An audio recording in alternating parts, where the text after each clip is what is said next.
Au nom du Père, du Fils et du Saint-Esprit. Amen. Seigneur, nous te rendons grâce pour ta présence parmi nous, qui ne nous fait jamais défaut. Tu es là, tu es vraiment là, Père, Fils et Saint-Esprit. Et nous mettons en ta présence, nous descendons dans notre cœur, là où tu sièges, depuis notre baptême, où tu nous as choisis chacun, chacune. Merci Seigneur, un merci maintenant et à l'infini, jusqu'à l'éternité. Quelle grande grâce de nous avoir choisis et de nous avoir donné la grâce de la foi. Nous nous remettons à toi, Seigneur. Nous te remettons éventuellement tous les obstacles, toutes les souffrances, tous les soucis qui nous empêcheraient d'écouter et de recevoir ce que tu veux nous donner. Nous ouvrons grand notre cœur pour t'accueillir toujours plus, ainsi que la Vierge Marie. Seigneur, nous te demandons de prendre possession de nous-mêmes. Viens, Esprit Saint, te libérer en chacun de nous, chacune de nous, en tous ceux qui écouteront aussi en différé, parce que tu es présent aussi en eux. Merci pour cette joie, ce désir que tu nous donnes, Seigneur, de mieux te connaître, de mieux connaître aussi la Vierge Marie. Merci pour ce chemin déjà que nous avons parcouru ensemble et que nous allons encore parcourir aujourd'hui, comme chaque jour. Seigneur, je me remets particulièrement à toi pour qu'il n'y ait aucun obstacle en moi et que je délivre ta parole, Seigneur, pour mes frères et sœurs. Cette parole qui nous nourrit, qui nous apprend à mieux te connaître. Viens, Esprit de sainteté, viens, Esprit de lumière, viens, Esprit de feu, viens nous embraser. Viens, Esprit de sainteté, viens, Esprit de lumière, viens, Esprit de feu, viens nous embraser. Viens,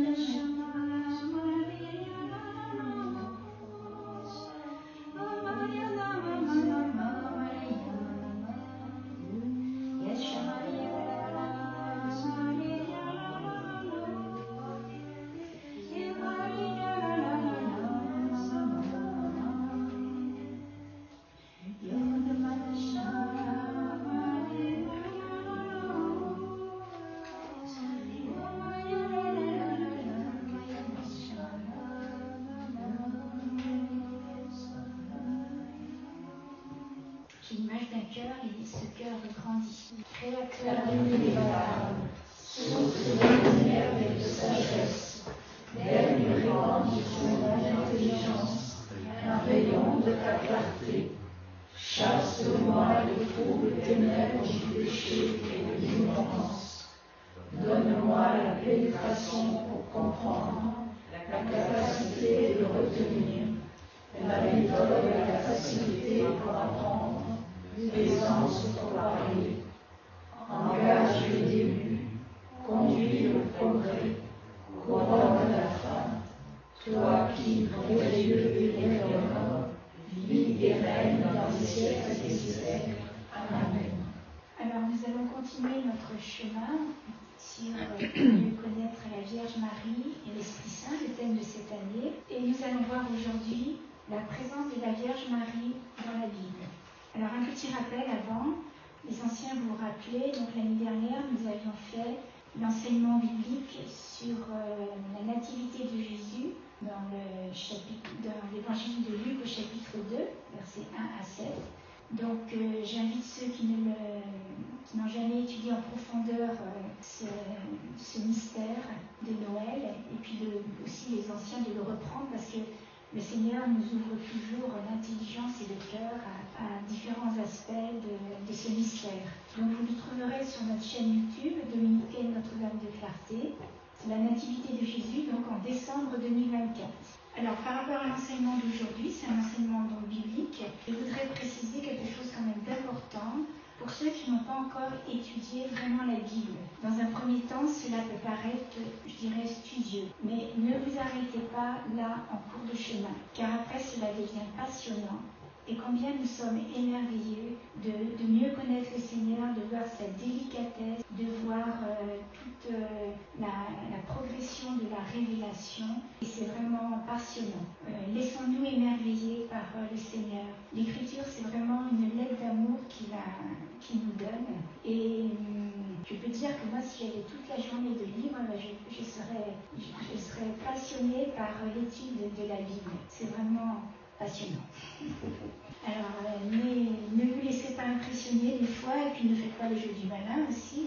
C'est vrai que parfois, je sais que je dois étudier et j'ai toujours autre chose à faire. Bon, alors je commence pas à l'heure précise et puis après, je m'arrêterai pas.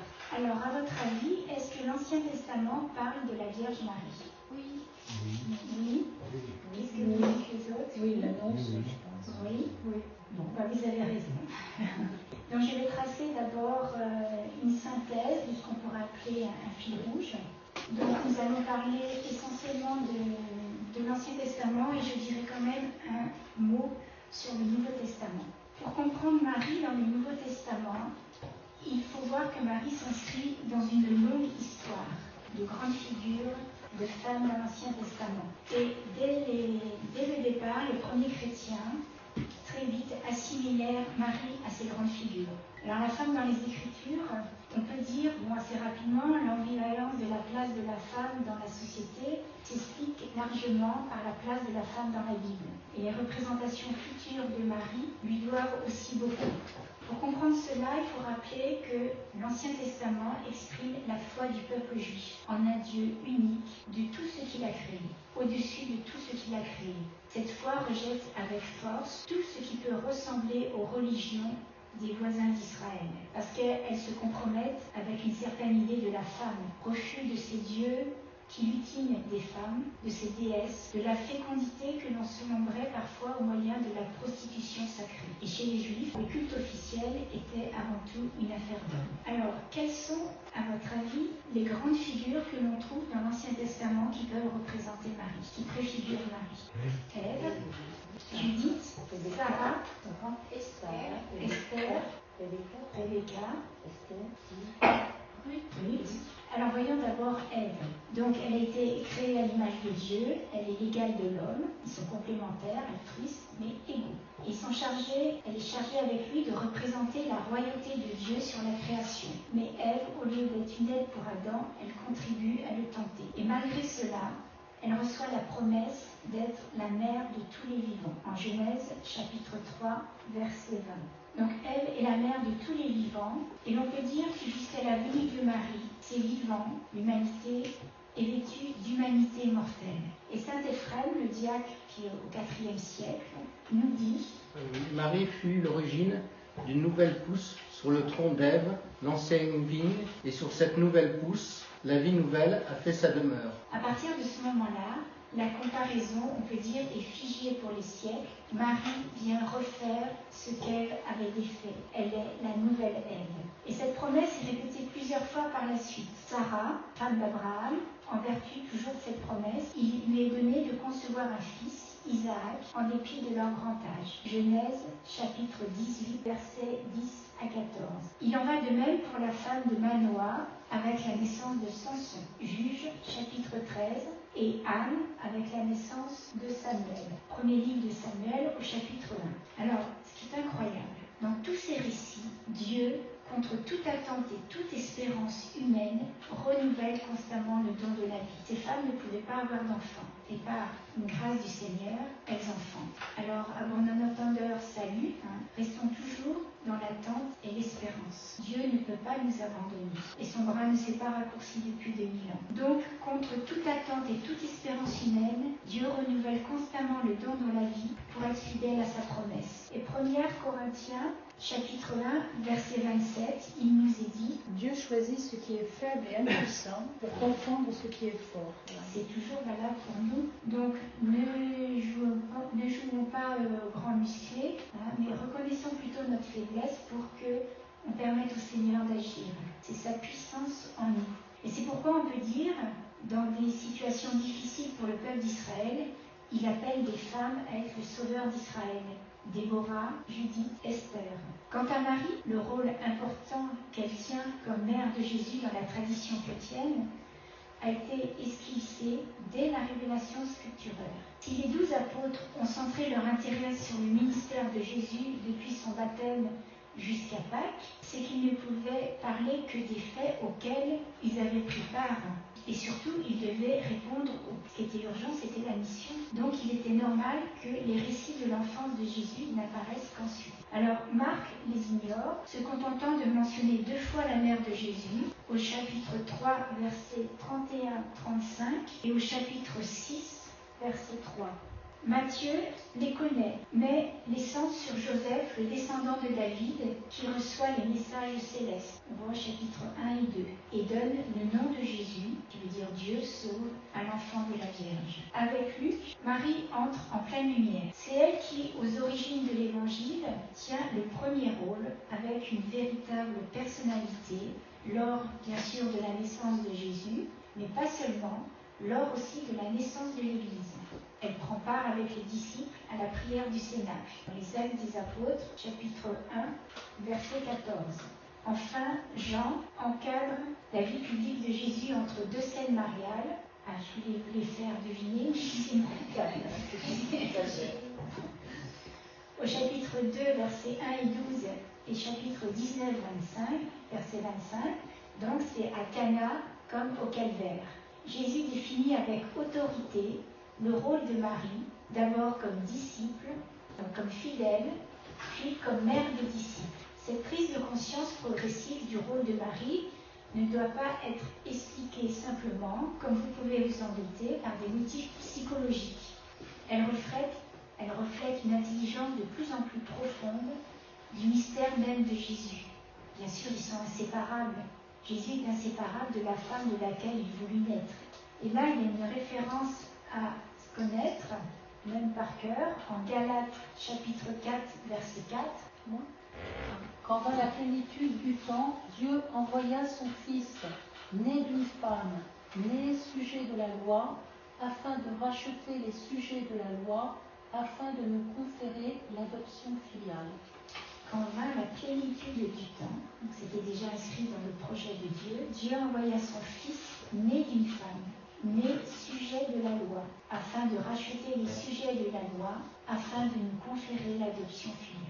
Alors, quelques titres permettent de rassembler les données éparses dans le Nouveau Testament, quand on parle de Marie. Donc, la fille de Sion, la Vierge, la mère, la première croyante, Marie et l'Église. Voilà, je ne les ai pas tous rassemblés, mais déjà ça donne une idée. Alors, il est important, frères et sœurs, de voir qui est Marie dans l'histoire.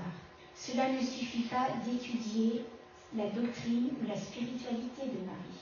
Donc c'est ce que nous allons faire aujourd'hui. Pourquoi ? Parce que tout a une origine historique. Même la révélation divine qui s'est peu à peu révélée parmi un peuple. Et c'est ce qui donne au christianisme, on peut dire, sa dimension humaine.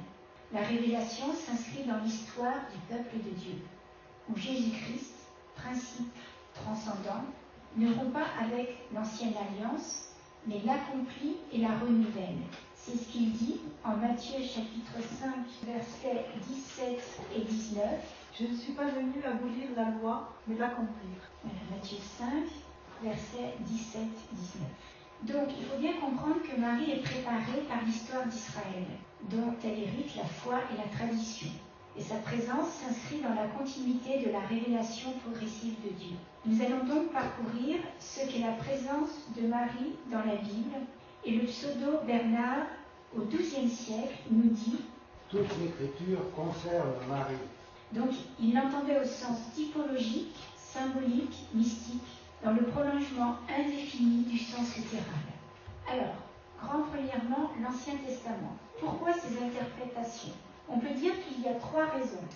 D'abord, la méthode typologique, c'est-à-dire que les chrétiens voient dans l'Ancien Testament des ombres ou des annonces du Nouveau Testament dans l'Ancien Testament. Les anciens, vous vous rappelez combien de fois je vous ai dit, dans tout l'Ancien Testament, il y a le Nouveau Testament, et dans tout le Nouveau Testament, il y a l'Ancien Testament. Pour cela, on peut se référer à Hébreux chapitre 10, verset 1. Deuxième raison, le développement dogmatique. Les conciles ont encouragé une lecture mariale de l'Écriture. Et quel est le concile qui proclame Marie Théotokos, mère de Dieu? Éphèse, voilà, en 431. Donc ce concile, Éphèse en 431, proclame Marie, mère de Dieu, la Théotokos. Et troisième raison, on peut dire la piété populaire. Les fidèles ont cherché des modèles bibliques pour honorer Marie, surtout à partir du Moyen Âge. Alors, la tradition chrétienne attribue à Marie 3 rôles majeurs dans l'histoire du salut. Donc, premièrement, préparation historique, prophétique et typologique. Petit a, une préparation historique et spirituelle. Marie s'inscrit dans l'histoire du peuple d'Israël dont elle est issue, comme je viens de dire. Ce contexte a façonné son identité, sa culture, sa foi. D'ailleurs, comme pour tout être humain, ses origines sont essentielles pour comprendre qui elle est. Donc non seulement sur le plan historique, mais aussi bien sûr dans la perspective biblique. L'Ancien Testament a préparé la venue de Marie de 2 manières. Premièrement, par les prophéties. Plusieurs textes annoncent en parole la venue d'une figure féminine exceptionnelle. Et deuxièmement, par la typologie, c'est-à-dire que certains personnages ou événements de l'Ancien Testament préfigurent Marie comme des symboles qui trouvent leur accomplissement en elle. Cette longue préparation a rendu possible la sainteté, la foi et l'accueil remarquable de Marie. Sa réponse à l'ange, en Luc chapitre 1, verset 38, « Je suis la servante du Seigneur ». Et toujours chapitre 1, verset 46-47, elle dit « Mon âme exalte le Seigneur ». Voilà, dans son Magnificat. Eh bien, cela fait écho à la foi d'Abraham. On peut dire qu'en un sens, on aura l'occasion d'approfondir cela une prochaine fois, mais en un sens, Marie représente l'aboutissement et la pleine réalisation de cette foi. Petit b, annonce prophétique. Alors, 2 prophéties de l'Ancien Testament annoncent explicitement la mère du Messie. Est-ce que vous avez une idée de ces 2 passages? 2 prophéties qui expliquent la mère du Messie, qui annoncent explicitement la mère du Messie. Voici que la Vierge enfantera. Oui. Voilà, on trouve ça en Isaïe 7,14. Et la deuxième, principale, je lui dirai tout à l'heure. Alors, on a parlé en Isaïe 7,14. Voilà ce qui nous est dit. Voici que la jeune fille concevra et enfantera un fils, et on lui donnera le nom d'Emmanuel. Donc Emmanuel, Dieu avec nous, vous le savez ça, je pense. Et Matthieu confirme le caractère virginal et eschatologique de cette prophétie, déjà explicitée par la traduction grecque des Septante, c'est-à-dire 2 siècles avant Jésus-Christ, qui dit « Voici que la Vierge concevra et enfantera un fils, Dieu avec nous. » Voilà, 2 siècles avant Jésus-Christ. Donc vous voyez comme Dieu a préparé notre venue et notre salut surtout. Alors le prophète Isaïe précise la prophétie adressée au roi David dans le 2e livre de Samuel, au chapitre 7, verset 14, où le rôle de la mère n'est pas mentionné. Cette prophétie dit « Je serai pour lui un père et il sera pour moi un fils. » Là, le rôle de la mère n'est pas mentionné. Par contre, dans Michée, chapitre 5, verset 1, il précise l'importance de cette mère en disant « De toi sortira pour moi celui qui doit gouverner Israël, jusqu'au jour où enfantera celle qui doit enfanter. » Et Matthieu le confirme dans le chapitre 2, versets 1 et 4 et 11. Donc Marie est ainsi présentée comme la Vierge qui enfante le Sauveur. Alors la deuxième prophétie de l'Ancien Testament, c'est en Genèse, chapitre 3, verset 15, la femme et sa descendance. Il nous est indiqué « Je mettrai une hostilité entre toi et la femme, entre ta descendance et sa descendance. Celle-ci te meurtrira la tête, et toi, tu lui meurtriras le talon. » Alors on peut dire que ce passage est reconnu comme la prédiction la plus significative sur Marie. Voici son interprétation. La femme est traditionnellement associée à Ève, mais comme on a vu aussi à la Vierge Marie. Marie est vue comme la nouvelle Ève, parce que là où Ève a coopéré à la chute par sa désobéissance, Marie coopère à la rédemption par son oui, en Luc chapitre 1, verset 38. approfondissons cela rapidement quand même. Donc, Marie, nouvelle Ève. La comparaison entre Marie et Ève est la plus fréquente et la plus reprise.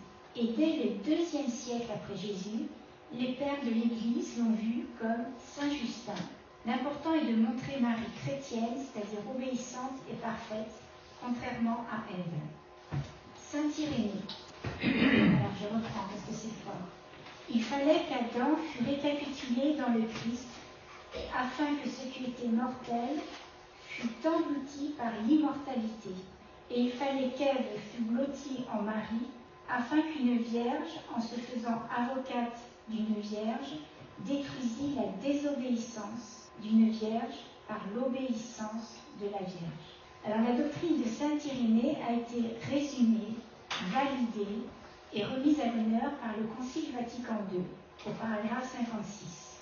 C'est donc à juste titre que les saints-pères estiment que Marie ne fut pas un instrument passif dans les mains de Dieu, mais qu'elle coopéra au salut de l'homme dans la liberté de sa foi et de son obéissance. En fait, comme le dit saint Irénée, en obéissant, elle est devenue cause du salut pour elle-même et pour tout le genre humain. Et avec Irénée, bien des anciens pères affirment volontiers dans leur prédication que la même désobéissance d'Ève a été dénouée par l'obéissance de Marie, et ce que la Vierge Ève lia par son incrédulité, la Vierge Marie, par sa foi, le délia. Et par comparaison avec Ève, ils appellent Marie mère des vivants et affirment très souvent « La mort nous est venue par le moyen d'Ève, la vie par celui de Marie ». Donc, ces trois pères de l'Église, dès le IIe siècle, donc c'est très rapide, Saint Justin, Saint Irénée et Saint Tertullien, ces trois hommes ont été les premiers à voir en Marie la nouvelle Ève, comme saint Paul avait vu en Jésus le nouvel Adam. Après le péché originel, donc Dieu annonce au serpent qu'il sera combattu par la descendance de la femme, le Christ, qui écrase la tête du serpent, donc le malin. Ce qui justifie l'interprétation messianique traditionnelle, c'est que cette prophétie a un caractère dynastique et implique l'image de la mère dans une lutte promise à la victoire. Alors, petit c, préparation typologique. Plusieurs passages dans l'Ancien Testament ont été interprétés comme des préfigurations ou des types de la Vierge Marie. Voici les principaux passages et leur signification mariale. D'abord, les deux livres de Judith et Esther, qui sont des figures de la libératrice. Ces deux femmes, héroïnes de l'Ancien Testament, sauvent Israël par leur foi et leur courage. Et Marie est parfois comparée à Judith, qui triomphe du mal, ou à Esther, qui intercède pour son peuple. Donc Marie comme intercesseuse et protectrice des chrétiens. Un autre passage, le Cantique des Cantiques, donc là comme épouse et mère. Voici deux passages clés. Dans le Cantique chapitre 2, verset 2, « Comme un lys au milieu des épines, tel est mon ami au milieu des jeunes filles. » Et au Cantique chapitre 4, verset 7, il est dit « Tu es toute belle, mon amie, il n'y a pas de tache en toi. » Alors voici l'interprétation mariale. Le Cantique des Cantiques, lu allégoriquement, a été appliqué à l'Église, mais aussi à Marie, comme épouse de l'Esprit Saint et mère des croyants. Son langage poétique, sa pureté, sa beauté, sa fécondité, a nourri la piété mariale, surtout dans la liturgie et l'art. Alors un autre passage, Isaïe chapitre 62, versets 1 à 5, la fille de Sion. Alors il nous est dit dans ce passage, « Pour l'amour de Sion, je ne me tairai pas. Tu seras une couronne de splendeur dans la main du Seigneur, un diadème royal dans la main de ton... On ne t'appellera plus délaissé, et de la terre on ne dira plus désolation, mais on t'appellera ma préférence, et de ta terre épousée. » Alors l'interprétation mariale. Donc la fille de Sion, c'est Jérusalem, mais parfois c'est lu aussi comme une figure de Marie, mère du peuple de Dieu. Et Marie est vue comme la réalisation parfaite de cette image. Pourquoi ? Parce qu'elle porte le Christ, l'époux de l'humanité. Alors, autre texte, en Isaïe 66, versets 10 et 12. Il nous est dit « Réjouissez-vous avec Jérusalem, exultez en elle, vous tous qui l'aimez, soyez avec elle dans l'allégresse, vous tous qui avez pris le deuil sur elle, afin que vous soyez allaités et rassasiés par son sein consolateur, afin que vous suciez avec délices sa mamelle plantureuse. Car ainsi parle le Seigneur, voici que je fais couler vers elle la paix comme un fleuve, et comme un torrent débordant, la gloire des nations. Vous serez allaités, on vous portera sur la hanche, on vous caressera en vous tenant sur les genoux. Donc tout cela, vous avez bien entendu, c'est pour Jérusalem. Eh bien, on remplace Jérusalem par Marie, c'est ce qu'on va lire aussi. Réjouissez-vous avec Marie, exultez en elle, vous tous qui l'aimez, soyez avec elle dans l'allégresse, vous tous qui avez pris le deuil sur elle, afin que vous soyez allaités et rassasiés par son sein consolateur, afin que vous suciez avec délices sa mamelle plantureuse. Car ainsi parle le Seigneur, voici que je fais couler vers elle la paix comme un fleuve et comme un torrent débordant, la gloire des nations. Vous serez allaités, on vous portera sur la hanche, on vous caressera en vous tenant sur les genoux. Vous voyez, cela s'applique autant à Jérusalem qu'à Marie. Donc je vous invite à reprendre, voilà, en prenant le temps, ces passages bibliques parce que c'est très fort. Alors nous avons vu premièrement préparation historique, prophétique et typologique. Nous voyons maintenant deuxièmement le contexte historique et littéraire du passage. Le livre d'Isaïe, et particulièrement les chapitres 60 et 66, et nous venons de citer le chapitre 62 et 66, s'adresse à la communauté juive après l'exil à Babylone. Donc ces textes visent à réconforter Israël et à annoncer la restauration de Jérusalem. Donc dans ce contexte, Jérusalem est souvent personnifiée comme une femme.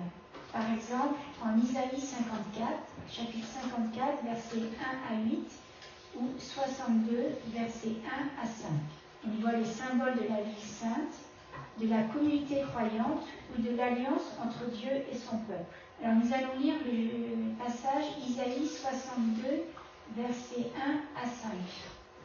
À cause de Sion, je ne me tairai pas. À cause de Jérusalem, je ne me tiendrai pas en repos, jusqu'à ce que sa justice jaillisse comme une clarté et son salut comme une torche. Alors les nations verront ta justice et tous les rois ta gloire. Alors on t'appellera d'un nom nouveau que la bouche de Dieu désignera. Tu seras une couronne de splendeur dans la main de Dieu, un turban royal dans la main de ton Dieu. On ne te dira plus délaissé, et de la terre on ne dira plus désolation, mais on t'appellera mon plaisir, et ton aile et ta terre épousée. Car Dieu trouvera en toi son plaisir, et ta terre sera épousée. Comme un jeune homme épouse une vierge, ton bâtisseur t'épousera, et c'est la joie de l'époux au sujet de l'épouse que ton Dieu éprouvera à ton sujet.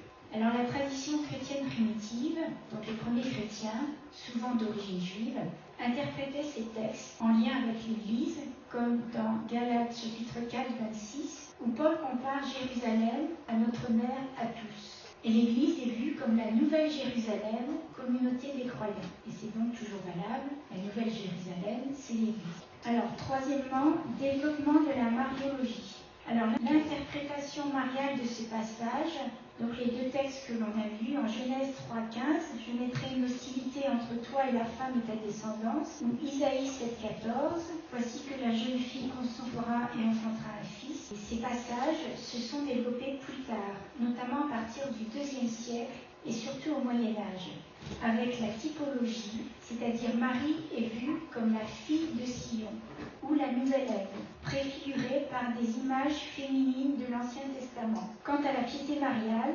certains pères de l'Église, comme Jérôme ou Saint-Ambroise, Saint Jérôme ou Saint-Ambroise, il y a d'autres théologiens médiévaux, ont appliqué à Marie ces textes initialement destinés à Israël ou à Jérusalem pour souligner son rôle unique dans l'histoire du salut. Vous voyez toute cette prolongation, et comme c'est important d'étudier la Bible, parce qu'on y découvre vraiment des perles, des trésors, et combien les pères de l'Église, on voit bien dans la liturgie chrétienne, dans l'office des vigiles, eh bien, on lit toujours les pères de l'Église et on a l'impression qu'ils parlent pour aujourd'hui. Ils avaient une grâce auquel ils ont correspondu justement pour retourner la terre biblique et découvrir plein de choses. Ça, c'est jamais fini. On n'arrivera jamais au bout de toute la révélation et de tout ce que la vie veut nous dire par rapport à Dieu, par rapport à ce qu'il est, par rapport à la rédemption. Hein. Donc je vous invite vraiment à demander cette grâce, et je demande cette grâce pour vous, d'avoir cet appétit de la Bible. C'est déjà notre nourriture pour notre âme. Vous voyez que si on ne se nourrit pas avec notre corps, vous voyez l'effet que ça fait. Donc pour notre âme, c'est pareil. Demandez cette grâce d'avoir le temps, de prendre le temps, et après de prendre ce qu'il faut pour méditer, ruminer la parole de Dieu. Ce qui serait bien, vous voyez, ça serait de prendre un verset biblique chaque jour et de le ruminer, de l'écrire dans sa poche, dans son sac, on le reprend régulièrement sur son téléphone et on le rumine. Et vous allez découvrir des lumières, et non seulement cette parole, elle est vivante, donc elle va agir. C'est vraiment important. Alors par rapport à ce que l'on a dit, là, le développement de la mariologie, il faut comprendre que cette lecture est symbolique et analogique et non littérale. Alors, quatrièmement, pourquoi certains chrétiens voient-ils Marie ici? Alors, lien avec le Nouveau Testament. Marie est associée à l'Église. On le trouve dans l'Apocalypse, chapitre 12, versets 1 à 6. Il nous est dit, la femme vêtue de soleil. Et l'Église est parfois identifiée à la Jérusalem d'en haut. En Galates, chapitre 4, 26, il nous est dit, la Jérusalem d'en haut est libre et elle est notre mère. C'est un verset biblique, cela. La Jérusalem d'en haut est libre et elle est notre mère. Ensuite, en ce qui concerne la tradition liturgique, certains chants aux prières, comme le Magnificat, reprennent des thèmes d'Isaïe pour célébrer Marie, créant un lien poétique et spirituel. Au niveau symbolisme, Marie, comme Jérusalem, est vue comme un signe de la présence de Dieu parmi les hommes. En parlant de la présence de Dieu parmi les hommes, cela fait référence à quoi dans l'Ancien Testament? Ce à quoi vous pouvez penser? L'Arche d'Alliance. Exode chapitre 40 et le premier livre du roi, verset 8.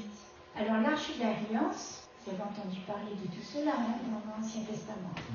Elle contenait la parole de Dieu, les tables de la loi et la manne, est interprétée comme une préfiguration de Marie, qui a porté en son sein le Verbe incarné, la parole, en Jean 1, 14. Saint Jean-Paul II et d'autres théologiens ont développé cette analogie. Marie est le tabernacle de Dieu parmi les hommes. Marie est la nouvelle arche d'alliance, en qui Dieu réside personnellement et charnellement. Je répète parce que c'est beau et c'est important. Marie est la nouvelle arche d'alliance. Jésus est la parole et Dieu a résidé personnellement et charnellement en elle. Le Nouveau Testament fait ainsi confluer deux lignes qui pouvaient paraître hétérogènes et contradictoires et dont la convergence était imprévisible. Vous allez comprendre. D'une part, la promesse d'un Messie, fils de David. Le Messie serait fils de David, donc humain. Et la deuxième chose qui est contradictoire, la promesse que Dieu lui-même viendrait résider en son peuple et établirait sa présence théocratique. Je répète, la promesse, vous savez que Dieu tient toujours sa promesse, ses promesses, que Dieu lui-même viendrait résider en son peuple et établirait sa présence théocratique. Donc ces deux promesses confluent et s'accomplissent en Marie. C'est vrai que c'était inimaginable que Dieu se fasse homme. On a vraiment un Dieu extraordinaire. Il faut se le dire, le répéter, il est génial. On l'imaginerait, eh bien, on serait bien en dessous de ce qu'il est véritablement. Fils de David, donc ça veut dire qu'il est humain, et Dieu vient lui-même résider. On ne voit pas humainement comment ça peut se faire, mais avec Dieu, il y a toujours une solution. Alors, cinquièmement, la jonction, l'incarnation. C'est ce qu'on appelle l'incarnation d'après Jean chapitre 1, verset 13. Il nous est dit, lui qui ne fut engendré ni du sang, ni d'un vouloir de chair, ni d'un vouloir d'homme, mais de Dieu. Et Luc va décrire plus justement ce mystère selon l'expérience même de Marie. Il manifeste l'identification du fils de cette femme humaine comme fils de Dieu avec un grand F, donc Dieu. Ainsi, lui attribue-t-il, donc Luc, une remarquable collection de titres transcendants qui lui sont donnés tout au long des chapitres 1 et 2, donc de l'évangile de Luc. On trouve, voilà, ces titres. Grand, donc sans aucune restriction ni relativisation. Saint, Seigneur, salut, lumière, gloire. Donc Dieu créa l'homme et la femme sans péché. En Ève, la femme se détourna de Dieu, mais Dieu reprit son projet en Marie, que la Bible honore souvent dans la généalogie, notamment Sarah, Rachel, Ruth, dont l'initiative fut marquante dans la généalogie dynastique du Messie, et toutes les héroïnes exaltées par la Bible, Judith, Esther, etc. Est-ce que vous avez bien compris que Marie est le principe de la nouvelle création annoncée par les prophètes et apparaît à la fois comme Vierge Immaculée et Mère de tous les vivants, comme le figure Ève, et pas seulement, et bénie entre toutes les femmes comme Léa. Donc Léa a donné naissance au père de 10 tribus d'Israël, notamment à Judas, père de la branche dynastique, Vierge et Mère des vivants. C'est pour ça, on aura l'occasion de le redire, et dans l'Ancien Testament, plusieurs femmes ne pouvaient pas enfanter et par une intervention divine ont enfanté. C'était pour préparer Marie, Vierge, qui allait enfanter, pour dire qu'à Dieu tout est possible. Donc sixièmement, le prototype de Marie. Donc on a vu qu'il y a une préfiguration de Marie dans l'Ancien Testament. Donc le prototype de Marie, c'est moins les mères qui ont assuré les naissances successives des hommes au long des générations que la fille de Sion, symbole du peuple de Dieu, en son meilleur bien sûr, du peuple fidèle et surtout des pauvres en qui se préparait l'achèvement eschatologique. Marie, au terme de cette lignée obscure, ne fut pas la mère d'une nouvelle série indéfinie de générations, mais du Messie, fils de Dieu, né de la Vierge, né d'une Vierge, qui n'épousera ni engendra personne, car en lui s'accomplit toute l'humanité. Alors Jean, chapitre 15, nous dit « Une seule vie. » Et saint Paul écrit « Un seul corps. » Avec Jésus, nous formons un seul corps. Lui est la tête et nous sommes chacun un de ses membres. Alors l'exégèse du XXe siècle, les catholiques et aussi d'une manière œcuménique, a compris que Marie a été choisie et appelée comme la fille de Sion eschatologique. On peut dire qu'en elle, cette personnalisation symbolique, comme Marianne, la figure de la France, en Marie, cela devient réel et personnel. Et c'est elle qui répondra au nom de toute l'humanité, elle répondra à Dieu en acceptant de devenir la mère du Messie, le Messie, fils de Dieu avec un grand F, en qui tout sera créé. On aura l'occasion de le redire aussi, à partir de la venue du Messie, il y a une nouvelle création. Alors le message même de l'Annonciation, qu'on étudiera en profondeur ultérieurement, transmis à Marie, reprend deux séries imposantes de prédictions. La première, c'est « Le Seigneur viendra en elle ». C'est la traduction de Birkedec et littéralement, c'est « en tes entrailles ». Le Seigneur viendra en elle, le Seigneur viendra en tes entrailles. Et la deuxième, c'est Sophonie, chapitre 3, versets 14 à 17. Il nous est dit « Pousse de cris de joie, fille de Sion, une clameur d'allégresse, Israël. Réjouis-toi, triomphe de tout ton cœur, fille de Jérusalem. Dieu a levé la sentence qui pesait sur toi. Il a détourné ton ennemi. Dieu est roi d'Israël au milieu de toi. Tu n'as plus de malheur à craindre. Ce jour-là, il dira à Jérusalem, sois sans crainte, Sion, que tes mains ne défaillent pas. Le Seigneur, ton Dieu, est au milieu de toi, héros sauveur. Il exultera pour toi de joie. Il te renouvellera par son amour. Il dansera pour toi avec des cris de joie. » Et par ailleurs, il y a trois autres prophéties, commençant toutes par ces mots, et qui sont repris par l'archange Gabriel, qui s'adresse à elle. Ces trois mots. Réjouis-toi, fille de Sion, le Seigneur est avec toi. Tu concevras et enfanteras un fils, le Fils du Très-Haut. Donc vous avez bien compris, il y a eu trois prophéties dans l'Ancien Testament avec ces mots-là, et l'archange Gabriel reprend ces mêmes mots. Donc vous voyez, c'est comme c'est super enrichissant de prendre le même mot dans un autre contexte. Cela veut dire toujours quelque chose et puis bien d'autres choses encore. Alors, mais la fille de Sion, est aussi la mère du peuple nouveau, le peuple de la promesse, notamment en Isaïe chapitre 66. Alors ce chapitre est un peu long à lire par rapport au cours, donc je vous invite chez vous à lire le chapitre 66 d'Isaïe. Et c'est un texte qui est repris par l'Apocalypse 12. Donc c'est la vision de la femme et du dragon, où la mère du Messie, l'enfant mâle qui régnera sur les nations, est aussi la mère du peuple sauvé par le Christ. Donc elle l'assiste dans ses luttes contre le dragon, c'est-à-dire Satan, qui poursuit l'Église après avoir poursuivi Marie. Apocalypse 12, chapitre 12. Passons au 7e moment, typologie cohérente. Vous allez voir, c'est une typologie très profonde et très cohérente. La pensée de Dieu est récapitulée à la fois dans le message de l'Annonciation et dans l'eschatologie biblique.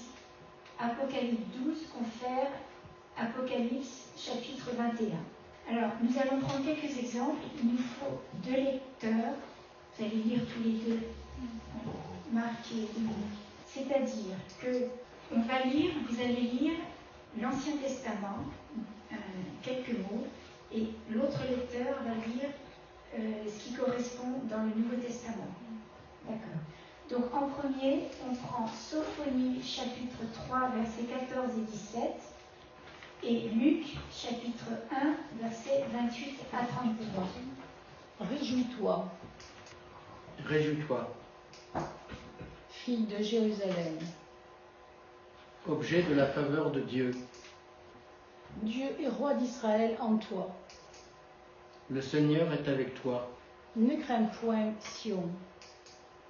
Ne crains point, Marie. Le Seigneur ton Dieu. Voici que tu concevras en ton sein et enfanteras un fils, et tu lui donneras pour nom Vaillant Sauveur. Jésus, Seigneur, Sauveur. Roi d'Israël en toi. Il régnera. Vous avez bien compris ce que je vous expose? C'est incroyable, les mêmes termes. Donc dans le récit de l'Annonciation, Marie est identifiée non seulement à la fille de Sion, mais à l'Arche d'Alliance. Vous avez bien compris, mais je le reprends, c'est important. Elle réalise typologiquement la prophétie faite à la fille de Sion, l'habitation en elle de Dieu lui-même, comme dans la Nouvelle Alliance, comme dans la Nouvelle Arche d'Alliance, confère 2e livre de Samuel, chapitre 6, verset 1 à 11, et Luc, chapitre 1, verset 35. Marie est la fille de Sion et l'Arche d'Alliance. Ça, c'est important comme récapitulation à retenir. Alors, on va continuer les parallèles. Alors, vous continuez. Alors, on va prendre Exode 40, chapitre 34 et 35. Exode, chapitre 40, versets 34 et 35. Et Luc, chapitre 1, verset 35. La nuée. L'Esprit Saint viendra sur toi et la puissance du Très-Haut. Donc pour vous, c'est clair, la nuée, c'est l'Esprit Saint. On voit dans la transfiguration aussi.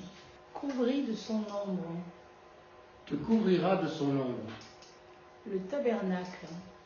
C'est pourquoi Et la gloire de Dieu. l'être saint qui naîtra de toi. Emplit la demeure. Fils de Dieu. C'est merveilleux quand on découvre ça. Moi, ça me met dans une joie. En Luc, chapitre 1, verset 35, on peut dire que c'est le sommet du message. L'ange répond à Marie qui objecte sa consécration virginale à Dieu. Tout sera l'œuvre de Dieu dans cette naissance virginale. Comme tout était de Dieu lors de sa première venue en ce peuple dans l'Arche d'Alliance. La résidence de Dieu dans le meuble construit par Moïse sera non une présence en figure, mais la génération du Fils de Dieu, et Marie sera elle-même la fille de Sion. Ce que Dieu a fait déjà en préfiguration dans l'Arche d'Alliance, il le fera en Marie, qui est la nouvelle Arche d'Alliance, et là c'est la présence réelle. C'est pas une présence en figure comme l'Arche d'Alliance dans l'Ancien Testament. C'est pourquoi l'engendré sera appelé Saint, Fils de Dieu. L'engendré éternel du Père, Fils de Dieu, deviendra l'engendré humain de Marie, à la fois Fils de Dieu et fils de la femme bénie entre toutes les femmes. Et le Magnificat confirme cette typologie. L'action de grâce, il passe de la personne de Marie, servante et pauvre, en Luc chapitre 1, versets 46 et 48. Donc là, je parle du Magnificat. Ça passe ensuite à l'ensemble du peuple des pauvres, puis à la personnalisation originelle d'Abraham. Et le Magnificat se clôt sur lui, comme il avait commencé par Marie, au verset 55, ultime accomplissement de sa foi fondatrice. Est-ce que vous avez réalisé que dans le Magnificat et le Benedictus, que l'Église dit chaque jour, au lot des prières, on fait référence à Abraham. Dans cette prière, il y a à chaque fois Abraham. Alors, huitièmement, présence de Marie. Marie est bien l'ultime réalisation du peuple de Dieu, mère du Messie, et ultime accomplissement de la venue de Dieu en son peuple, dont il devient le membre par excellence et l'accomplissement eschatologique. Autrement dit, Dieu qui résidait en figure dans l'arche de bois apprend à Marie qu'il va résider en elle comme en une nouvelle arche d'alliance vivante. Et c'est Luc qui orchestre cette typologie dans le récit de la visitation qui reprend les termes du deuxième livre de Samuel, chapitre 6, versets 1 à 11. Luc orchestre cette typologie dans le récit de la visitation qui reprend les termes dans l'Ancien Testament du deuxième livre de Samuel, chapitre 6, versets 1 à 11, et les termes significatifs du récit du transfert de l'Arche d'Alliance vers le pays de Juda et de Jérusalem. David rassembla encore toute l'élite d'Israël, 30 000 hommes. S'étant mis en route, David et toute l'armée qui l'accompagnait partirent pour Baala de Juda, afin de faire monter de là l'arche de Dieu, qui porte le nom de Yahvé Sabaoth, siégeant sur les chérubins. On chargea l'arche de Dieu sur un chariot neuf, et on l'emporta de la maison d'Abinadab, qui est sur la colline. Uza et Ahio, les fils d'Abinadab, conduisaient le chariot. Uza marchait à côté de l'arche de Dieu, et Ahio marchait devant elle. David et toute la maison d'Israël dansaient devant Yahvé de toute leur force, en chantant au son des cithars, des harpes, des tambourins, des sistres et des cymbales. Comme on arrivait à l'ère de Nakon, Uza étendit la main vers l'arche de Dieu et la retint, car les bœufs la faisaient verser. Alors la colère de Yahvé s'enflamma contre Uza. Alors, on va reprendre comme tout à l'heure deux textes en parallèle. Donc l'Ancien Testament de Samuel 6, verset 1, et Luc chapitre 1, verset 39. David se leva. Marie se leva en séjour Et partit dans la montagne, pour Baala de Juda, vers une ville de Juda, pour en faire monter l'arche de Dieu, identifiée à Marie. Alors, jusqu'à l'exclamation analogue. On continue. Cri de David, cri de David. Cri d'Élisabeth. Comment m'échoit-il? D'où mes choix? Que l'arche du Seigneur, Que la mère de mon Seigneur entre chez moi. Vienne chez moi. Vous voyez, c'est même. Et c'est pas fini. À la fin du récit de la visitation, on voit toujours en 2 Samuel chapitre 6, verset 11, et Luc chapitre 1, verset 56. L'arche de Dieu resta chez Obed-Édom Avec elle, Élisabeth, 3 mois. environ 3 mois. Vous voyez, rien n'est hasard avec le Seigneur. Donc le mot présence a donc bien ici un sens, mais encore analogique et limité. C'est avec, comme vous en doutez, avec le Nouveau Testament, que cette présence devient explicite et manifeste, et prend une ampleur sans comparaison avec aucun autre personnage du Nouveau Testament. Neuvièmement, donc, je vous propose une récapitulation des préfigurations mariales du Nouveau Testament dans l'Ancien Testament, selon les pères de l'Église, que l'on retrouve dans la liturgie, les sermons et l'iconographie aussi. Nous en avons déjà vu quelques-unes. mais voilà, on en voit plus. Donc, préfiguration mariale du Nouveau Testament dans l'Ancien Testament. Alors, Ève, en transmettant la vie naturelle, Ève transmet la mort spirituelle. Depuis Saint Justin, comme on a vu, les pères de l'Église appellent Marie la nouvelle Ève, le buisson ardent, le feu qui embrase sans consumer.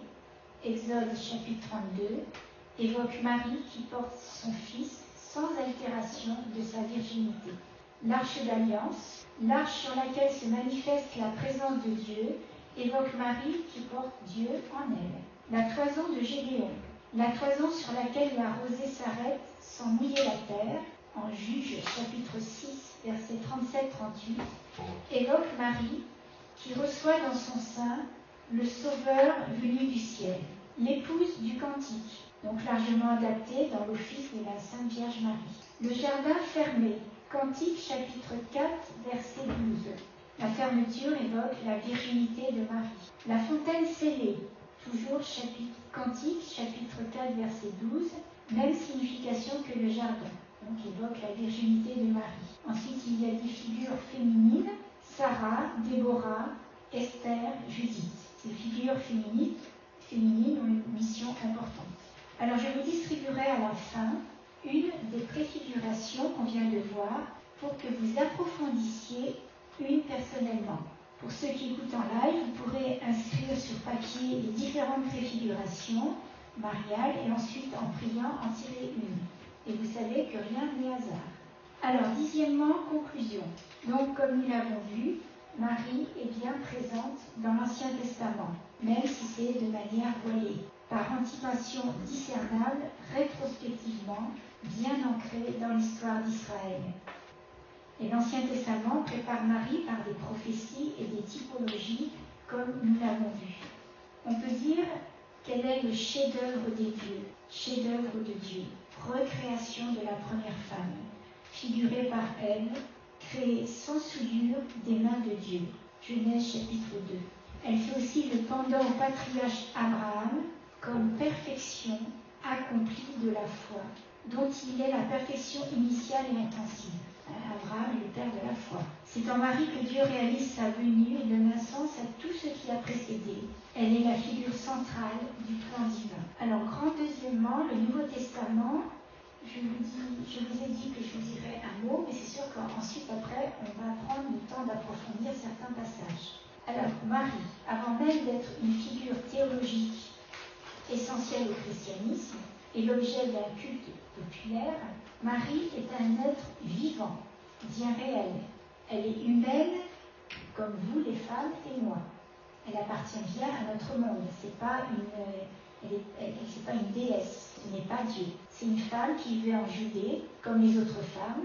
Elle menait la vie quotidienne de toutes les femmes à l'époque, et à cette époque, la société n'accordait pas une grande place aux femmes. Par exemple, dans la synagogue, elles occupaient une place à part, souvent à l'étage, et elles ne comptaient pas pour atteindre le minyan, c'est-à-dire le minimum des personnes recensées à la prière. À Jérusalem, les femmes comme les étrangers restaient dans le vestibule du temple. Enfin, leurs paroles n'avaient pas valeur de témoignage dans les procès. En réalité, la femme à cette époque menait souvent le ménage et avait une vie sociale active avec ses voisines et sa famille. Alors il faut admettre qu'on ne parle pas assez de Marie dans le Nouveau Testament. C'est vrai, on aimerait bien en savoir plus, mais ce n'est pas un récit journalistique ou de ce genre. Pourquoi je peux dire ça? Parce que c'est pas moi qui dis ça, ce n'est pas que moi qui dis ça, vu ce qu'on pourrait attendre considérant l'ampleur de la dévotion de Marie dans toute l'histoire de l'Église. Mais si on fait attention, on remarque que Marie n'est pas passée sous silence dans les 3 moments fondamentaux qui ensemble constituent le mystère du salut. Alors, quels sont ces 3 moments? Les 3 moments fondamentaux qui ensemble constituent le mystère du salut. L'Annonciation, l'incarnation du Verbe. On verra plus tard, mais on peut se poser la question dès maintenant, est-ce que la foi de Marie est une foi facile dans l'Annonciation? On verra que non. On verra que c'est une foi au risque de sa vie, pourtant ce fut une foi joyeuse. Je n'en dis pas plus. Deuxième grand moment, le mystère pascal. Si Marie était au calvaire, ça veut dire qu'elle était à Jérusalem cette semaine-là particulièrement. Et donc si elle était à Jérusalem, elle a tout vu, tout entendu en ce qui concerne la passion de Jésus, son fils. Et on verra qu'il y a une analogie évidente entre l'histoire d'Abraham et celle de Marie. Et le troisième moment fondamental, c'est la Pentecôte. Nous verrons que ce n'est pas un hasard qu'il est précisé comme au calvaire, Marie, mère de Jésus. Et Marie n'est pas au cénacle comme les autres femmes, même si de l'extérieur, rien ne la distingue des autres femmes. Marie qui, au pied de la croix, nous apparaît comme mère de l'Église, nous apparaît au cénacle avec une autre mission, que l'on verra plus tard. Donc nous approfondirons, entre autres, Marie dans ces trois mystères du salut, et nous verrons comme elle nous est mère et modèle. Alors dans le Nouveau Testament, même si nous attendions en plus, la présence de Marie est attestée d'un bout à l'autre, de l'incarnation à l'ascension, de la Pentecôte au début de l'Église, et enfin jusque dans l'eschatologie, on a cité Apocalypse chapitre 12. Nous aurons l'occasion ultérieurement d'approfondir sa présence et sa mission.